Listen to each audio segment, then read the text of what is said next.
tonight on NewsCenter. President Park Geun-hye embarks on an 8-day overseas tour, which will take her to Washington, D.C. for the 2016 Nuclear Security Summit and Mexico City for a state visit. With exactly 2 weeks to go until Election Day, Korea's political parties begin to pour out pledges to win the hearts of the voters as Koreans living overseas begin to cast votes for the 20th parliamentary election. And the South Korean military unveils plans to spend nearly $2.6 billion in the next 5 years to better fend off North Korea's nuclear and missile threats. NewsCenter begins right now.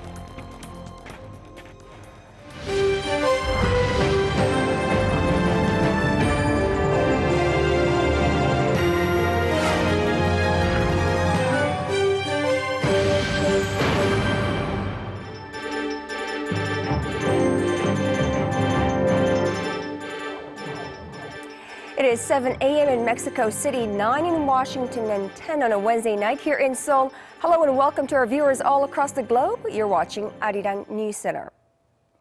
President Park Geun-hye has embarked on an 8-day tour, which will first take her to Washington, D.C. to take part in the 4th and final Nuclear Security Summit, then to Mexico City for a state visit.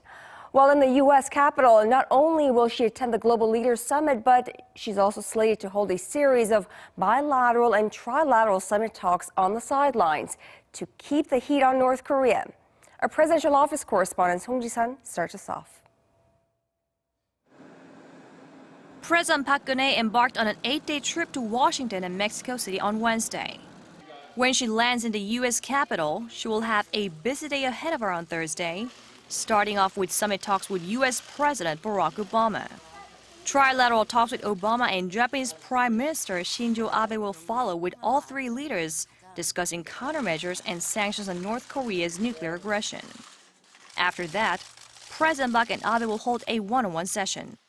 President Park is set to then meet Chinese President Xi Jinping for an in-depth conversation on North Korea.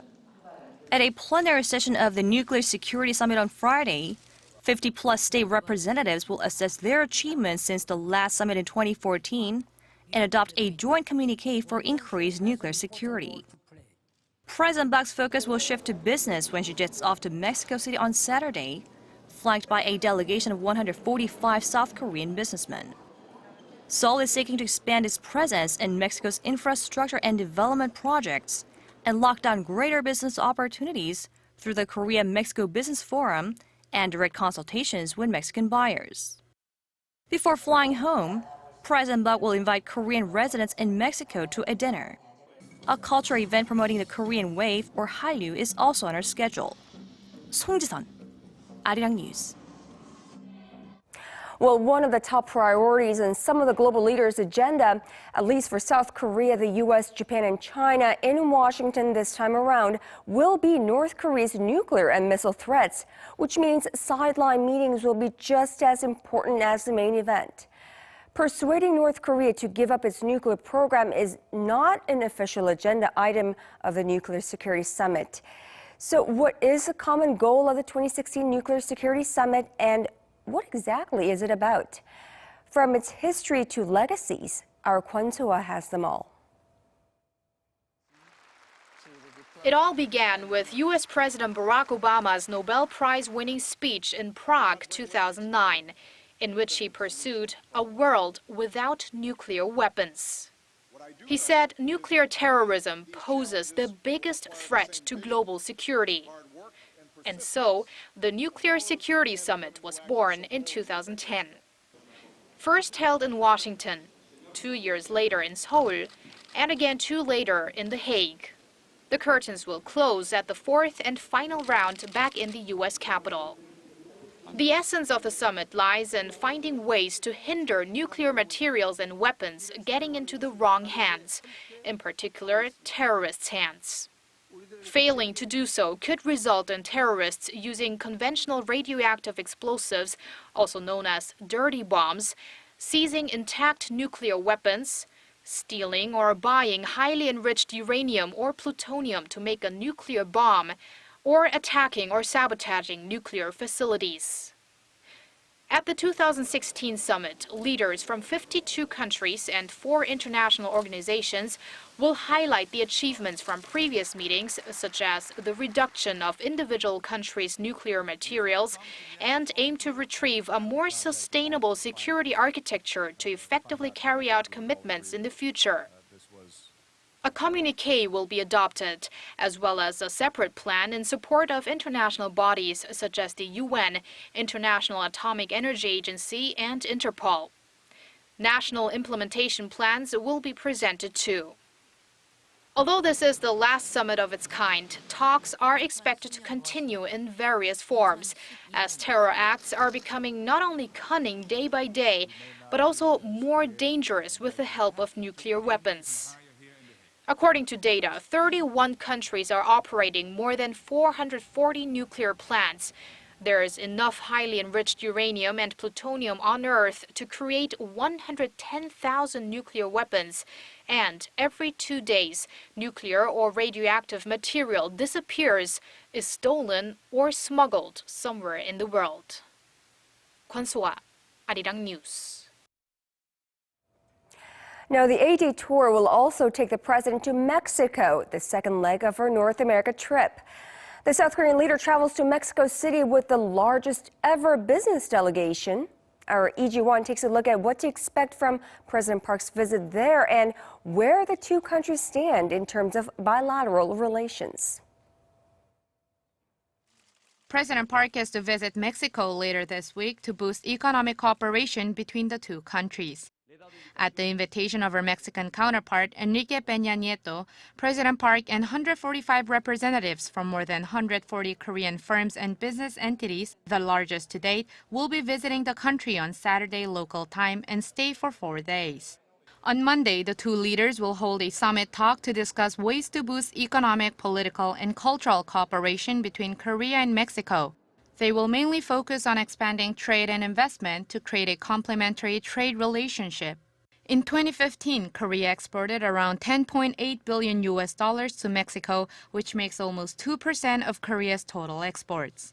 Korea also imported nearly $3.5 billion from Mexico, ranking 8th among Mexico's top import partners.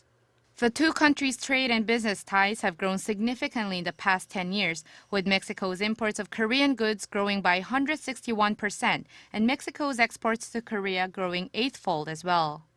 Ahead of President Park's departure, the senior presidential secretary for economic affairs emphasized the importance of Korea's economic cooperation with Mexico, not just for its market size, but also for its location, as Mexico connects geopolitically North America with Central and South Americas. He added that President Park's visit to Mexico is expected to expand opportunities for Korean firms to enter markets in Mexico, the U.S., and Latin America, and thus boost growth, spread Korean cultural businesses, and more. Lee Ji-won, Arirang News.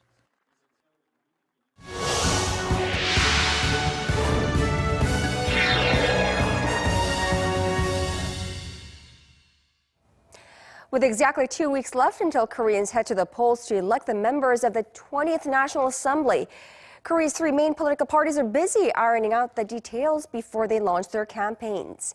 Last-minute fine-tuning efforts. Our political correspondent Ji Myung-gil has more. The ruling Saenuri Party's chairman Kim Moo-sung on Wednesday outlined the party's strategy for winning victory in the upcoming April 13th general election. The Saenuri Party will revive Korea's economy, resolve the job shortage, and work towards minimizing wealth polarization through well-made policies. Kim said the party will encourage companies to expand their investments, reform the rigid labor market to create jobs, and provide financial support to private businesses with good growth potential. The main opposition Minju Party of Korea's interim leader Kim Jong-un said he would give the most support to candidates who plan to forge alliances with their minor opposition party counterparts to field a single candidate in districts where more than one opposition candidate is running. In order for the opposition to win more seats than the conservatives, we need the people's support. People want us to forge alliances in certain districts to avoid splitting the liberal vote. Without such alliances, the party believes it could suffer a major setback in the capital region and other metropolitan areas where multiple opposition candidates are competing against each other and someone from the Saenuri party. Meanwhile, minor opposition People's Party co-leader An Chol-soo attended a ceremony at the National Assembly to thank and encourage the candidates who are representing the party in Seoul and Gyeonggi-do province.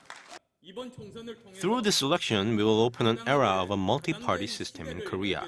We will give back intrinsic rights to the people and put an end to the two-party system that has monopolized our political landscape for so many years. And also said the party is aiming to win 10 seats in the region and 40 seats in all nationwide. It needs to secure at least 20 seats to form a negotiation bloc within the National Assembly. Kim Young-gil, Arirang News. Voting day for Koreans here in this country is 2 weeks away on April 13th. But for those living overseas, the 6-day voting window kicked off on this Wednesday. More than 150,000 Koreans abroad have registered to exercise their right to vote. For details, we connect with our parliamentary correspondent Park Ji-won. And now, Ji-won, voting has already begun for those in the Eastern Hemisphere. And for Koreans living in the West, they're waking up to the first day of the 20th parliamentary election. Voting for this year's general election began in Auckland, New Zealand at 8 a.m. local time, which was 4 a.m. here in Korea on Wednesday. 2 hours later, Koreans living in Australia began casting their ballots at the Korean consulate in Sydney. Other polling stations in many countries, including China and Japan, followed suit respectively. Voting will continue through the end of next Monday at 198 polling stations in 113 countries around the world. Korea's National Election Commission says almost 155,000 people, or nearly 8% of some 2 million eligible citizens living abroad, have registered to vote. Nearly 25% of the registered voters are in the U.S., 19% are in Japan, and 14% in China. Koreans will be able to cast their ballots between 8 a.m. to 5 p.m. every day during the 6-day vote period, and that includes weekends. Registered voters are required to carry a valid ID with a photo, such as a passport or a resident registration card, and can vote in any country where voting stations are available. Those who have secured permanent residence in other countries need to additionally bring their certificates to prove their resident status. Overseas voters with resident status in Korea can cast their ballots for both local constituencies and proportional seats. But those who have not maintained their resident status in Korea can only vote for proportional seats. And Kanyang, while the overseas voting will continue until next Monday, here in Korea, the official campaign period will kick off in just a few hours, at midnight to be more specific, and will last until 24 hours before Election Day. Nearly 8,000 candidates running for the April 13th general election will use every possible legal medium, including street campaigning, to reach out to voters during the 13-day period. Kanya? All right, thank you, Ji-won, for that report. Now, moving on, campaign slogans for the upcoming general election have been unveiled, each reflecting its respective party's message. That, as well as an attempt to appeal to as many voters as possible.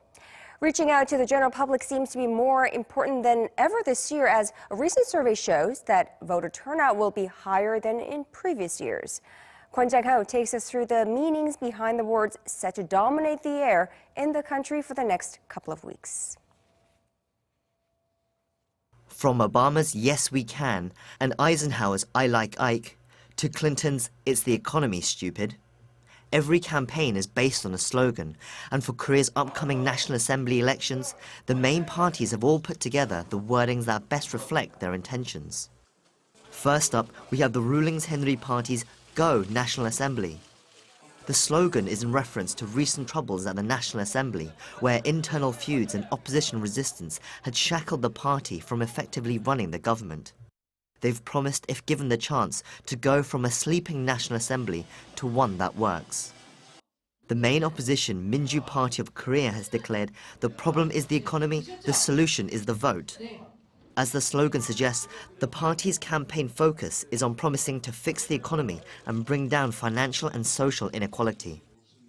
Finally, the minor opposition People's Party is leaning towards being the alternative, saying that the established two parties have had their chances and that something needs to change. To go along with the slogans, catchy campaign tunes have also been produced. All three parties are doing everything they can to appeal to the voters, as this year's turnout is expected to be higher than those of previous elections. A survey released on Wednesday showed the number of people who said they are highly likely to vote stood at 64%. That's 7% higher than the last general election in 2012 and 12% higher than in 2008. The results also showed that interest from younger voters has grown significantly. The number of people in their 20s saying they will definitely vote has increased by 19%. With 2 weeks left to go, everything is set for the campaigns to kickstart at full steam. Kwon Jang-ho, Arirang News. At the heart of almost all of the political parties' campaign pledges, how they plan to create more jobs and breathe new life into the economy. Hwang Ji-hye reports. High on the agenda of both the ruling and opposition parties' campaign pledges for the April 13th general elections is revitalizing the economy. The ruling Saenuri Party has put a lot of emphasis on drastic corporate restructuring that they hope will create new jobs and further push up the country's growth rate. In that process of restructuring, the economic chief of Saenuri Party says that conglomerates need support from the government. The main opposition, Minju Party of Korea, on the other hand, is pledging to close the gap between the rich and the poor, in other words, big and small firms. It has vowed to pour efforts into improving the country's conglomerate-dominated economic structure. I want to emphasize that regulating large companies will not result in supporting SMEs. Through restructuring, we have to find firms with new growth engines that can create jobs and reduce the number of companies with no future prospects. Recent economic conditions show that conglomerates and financial institutions are monopolizing the economy. It's a hopeless situation where we have the upper 10% depriving the opportunities of the remaining 90%. The Saenuri Party also argues for selective added welfare, whereas the Minju Party is calling for extra help that will cover not only the lower income group, but some in the middle income bracket as well. The country's massive household debt load is another issue that puts the parties at the opposite ends of the spectrum.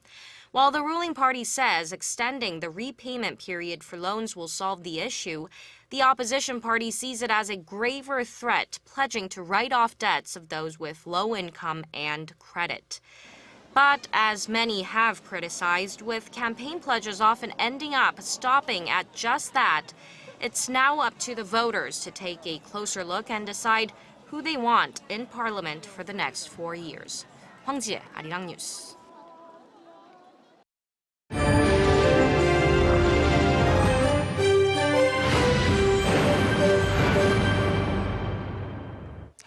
The South Korean military has unveiled its 5-year multi-billion-dollar defense plan to boost its readiness against the growing threats from Pyongyang.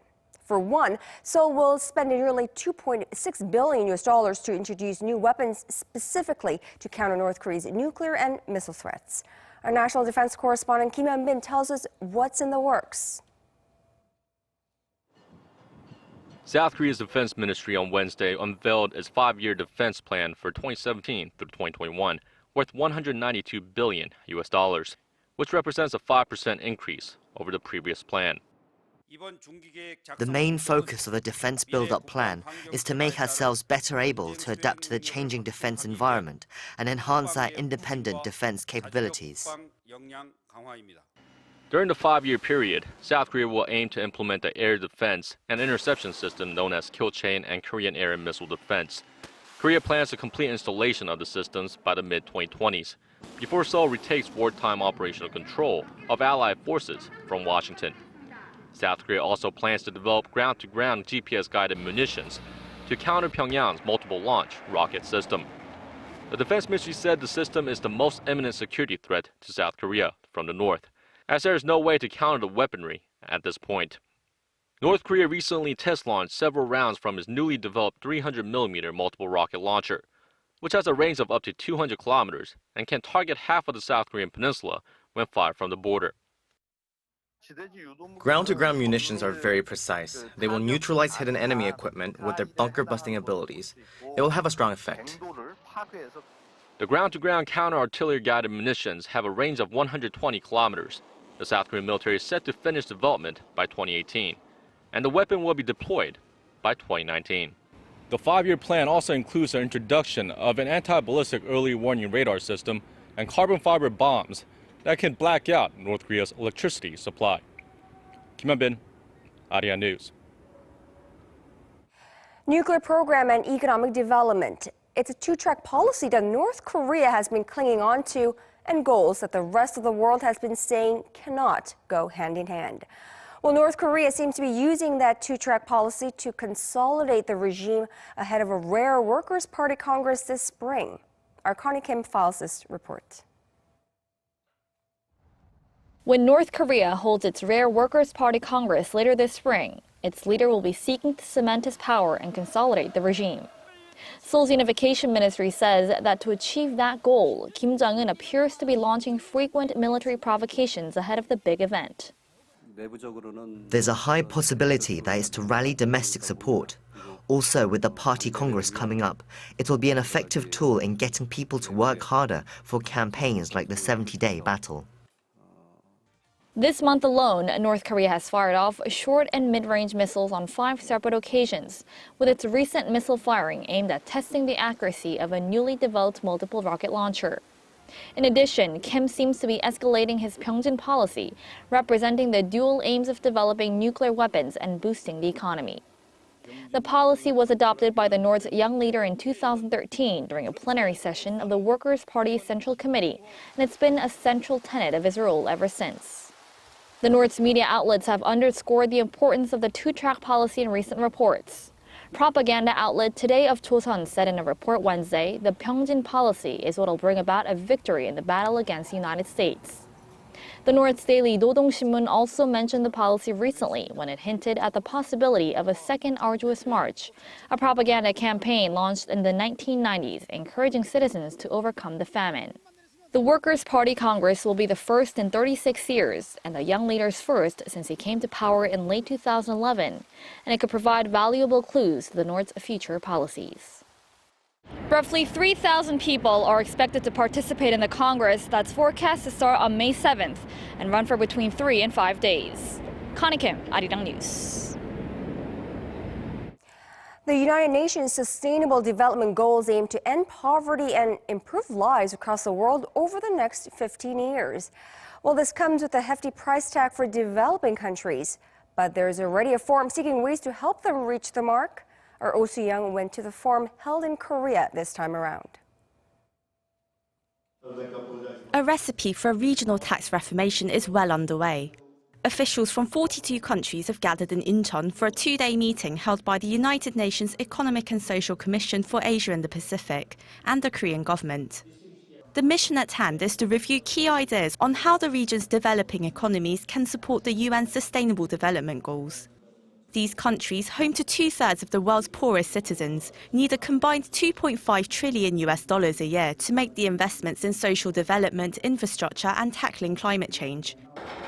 To help these governments foot the bill, one main agenda under discussion is expanding tax revenue, chiefly through the creation of a Pan-Asian tax forum.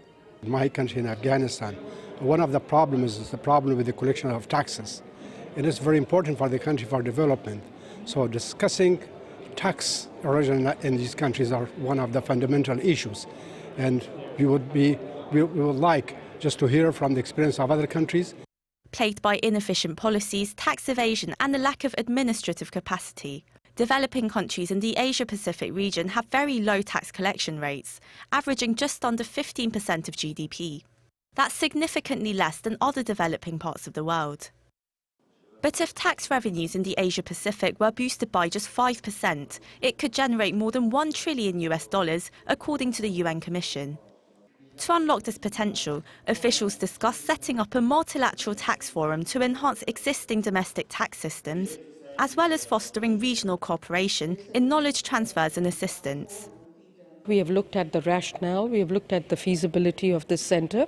We have looked at identifying very good international experts. This meeting this morning has provided us more legitimacy to set up this Asia-Pacific Tax Forum. There has been unequivocal support of the member states to do so.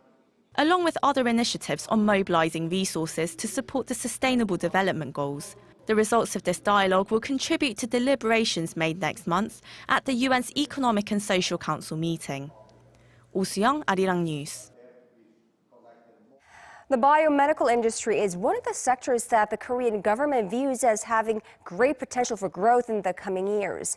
So it's really no coincidence Seoul is hosting one of the world's largest events in the sector. Our Kim Ji-yeon takes us to Bio Korea 2016. Asia's largest bio-industry event, Bio Korea 2016, opened in Seoul on Wednesday. Some 250 companies and around 23,000 industry officials from around 45 countries are participating in the event's business forums and exhibitions. The annual event, now in its 11th year, is a place where local and foreign businesses can come together to trade information on tech transfers, investment, and exports. During the opening ceremony, Prime Minister Hwang Kyo-ahn said the event is a great way to highlight the potential of Korea's advanced biomedical industry. The government is aiming to turn the country into one of the world's top 7 biomedical leaders by 2020. And to do that, it will establish a special committee tasked with finding ways to foster the sector. Due to the rising demand for better healthcare services in the face of the rapidly aging society and the spread of the Zika virus, the biohealthcare sector is increasingly becoming a high-value industry. As of now, the volume of the global biohealthcare market is estimated at $7.2 trillion. Some of the most popular attractions at Bio Korea are related to the digital healthcare sector, which uses information and communication technologies to address health problems. For example, the Korea-based startup Redox Tech has developed biosensors that can help in detecting early signs of dementia. The device is an improvement on the current method of analyzing large amounts of glucose in the blood, since it narrows the margin of error. The wet ECL biosensor only needs a small amount of diluted bodily fluids to perform an analysis. Another major attraction is the job fair, which aims to match companies and potential new recruits. Anyone can register to participate in the event that runs through Friday. Kim Ji-yeon, Arirang News.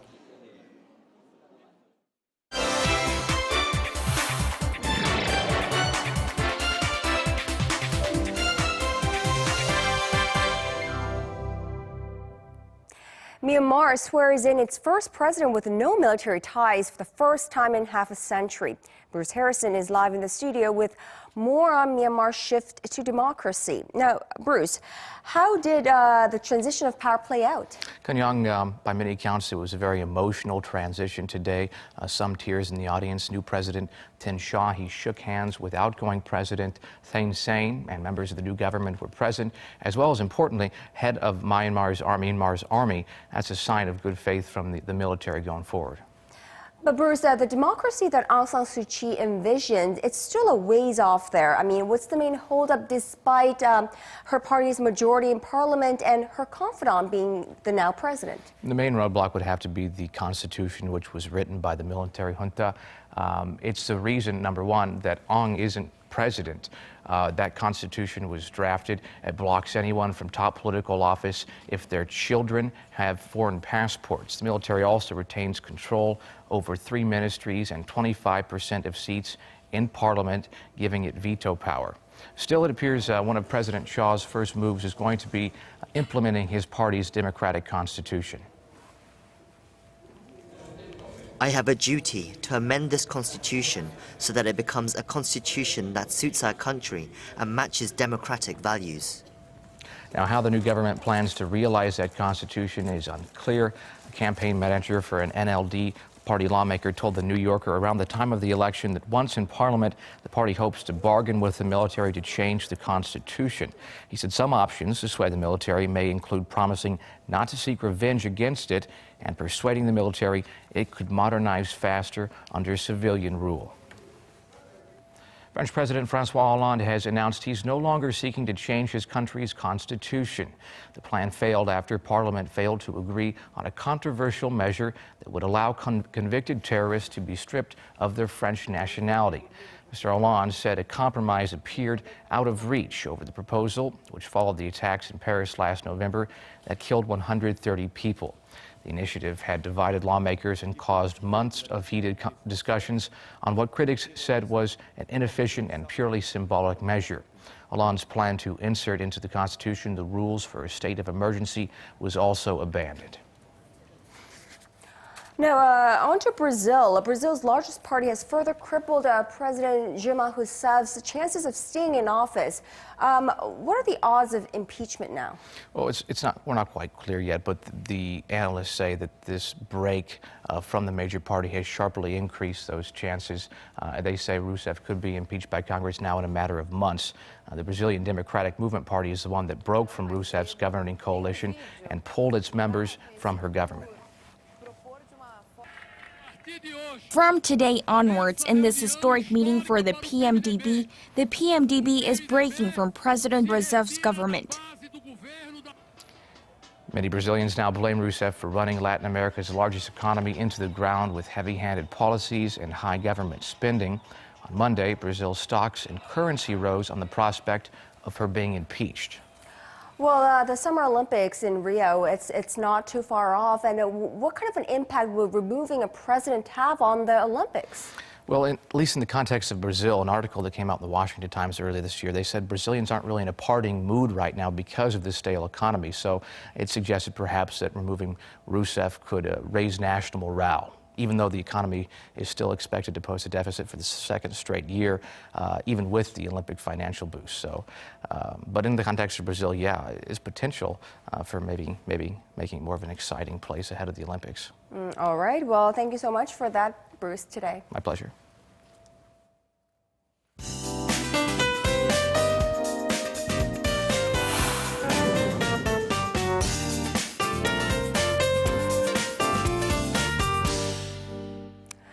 Well, it was a mild day today, although very dusty until finally the level has returned to normal in the capital. For more on the latest weather update, let's go over to our Lee Ji-hyun at the Weather Center.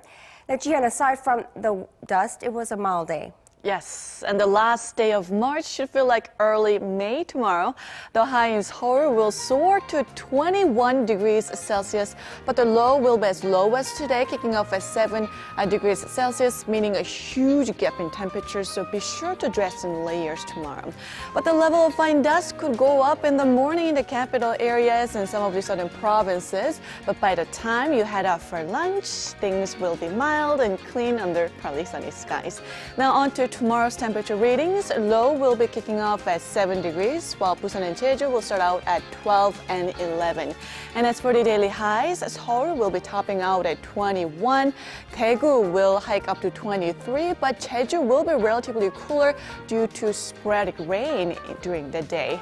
Now it seems like a warming trend will get underway. The high will remain above 20 here in Seoul till Saturday, but lows will remain in the single digits, so beware of big temperature differences. And the weather outlook in Washington, D.C., where the Nuclear Security Summit is taking place, is looking pleasant, just like here in Korea. That's Korea for you, and here's the international weather for viewers around the world.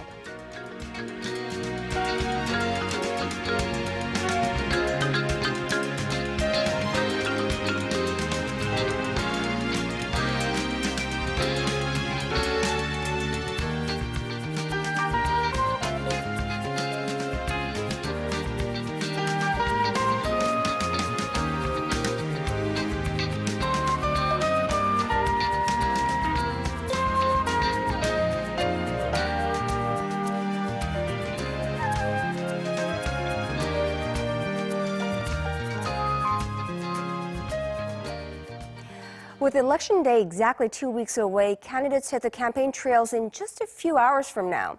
Now, throughout the campaign period, it will surely be showered with pledges, vows, and promises, some empty, mostly not, we hope. Well, combing through that extensive list, making a smart decision and exercising the right to vote is a privilege and responsibility. We encourage all of you to get out, cast a ballot, and make your voice heard. That is our broadcast on this Wednesday night. I'm Moon Gon-young. Thank you as always for staying with us, and we hope to see you same time tomorrow, right back here on News Center.